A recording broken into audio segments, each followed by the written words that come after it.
वाले दो हैं, अंबानी और अडानी, चारों ही गुजरात के हैं। और जो लूट करके भागे हैं वो भी गुजरात के हैं।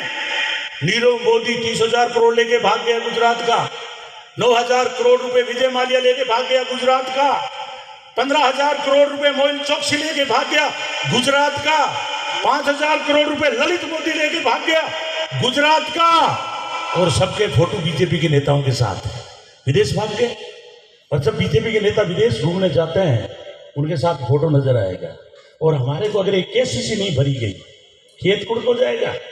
अभी कोलायत के अंदर एक दुर्गाराम मेघवाल है, उसका खेत कुड़क हो गया।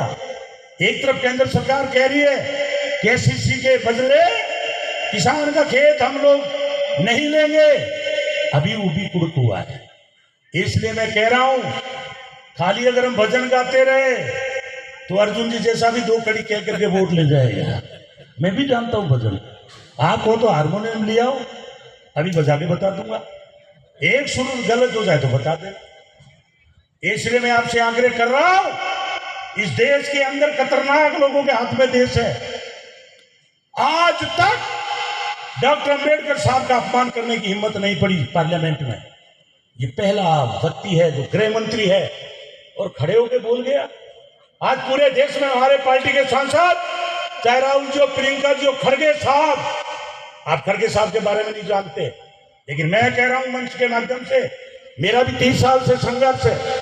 सेकंड अंबेडकर है, दलित है, बोध स्कूट है, उसके घर के आगे हमारे समाज का है, 85 साल उम्र है, इन गुंडों से लड़ रहा है पार्लियामेंट में। उसको धक्का दिया, गिरा दिया। इसलिए अपमान हो रहा है हमारे बाबा साहब का, अपमान हो रहा है खड़गे साहब का। संविधान को जलाया जा रहा है आरएसएस के द्वारा और हम बैठे हैं मस्ती ले रहे हैं। रोम जल रहा था और वहां का राजा बांसुरी बजा रहा था। इसलिए साथियों, देश बहुत खतरनाक लोगों के हाथ में चला गया।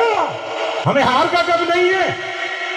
हमारी तो जिंदगी निकल गई, एक दो चुनाव और लड़ेंगे, पब्लिक जिताएगी तो जीत जाएंगे, हराएगी तो हार जाएंगे।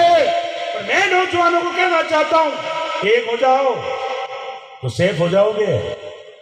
आदित्यनाथ कह रहा है बुलडोजर चला रहा है उत्तर प्रदेश के अंदर, दलितों को मारा जा रहा है, मुसलमानों को मारा जा रहा है, किसानों को मारा जा रहा है।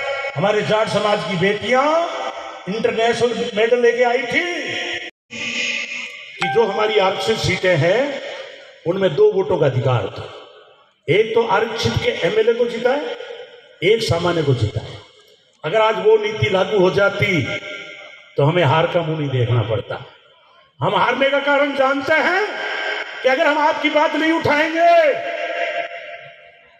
तो हम वैसे मरे हुए हैं, और उठाएंगे तो जो चतुर लोग हैं वो दिखेंगे तो आपको हमारे साथ, लेकिन पीछे से फोन करेंगे कि इनको रगड़ दो, ज्यादा बोलने लग गया।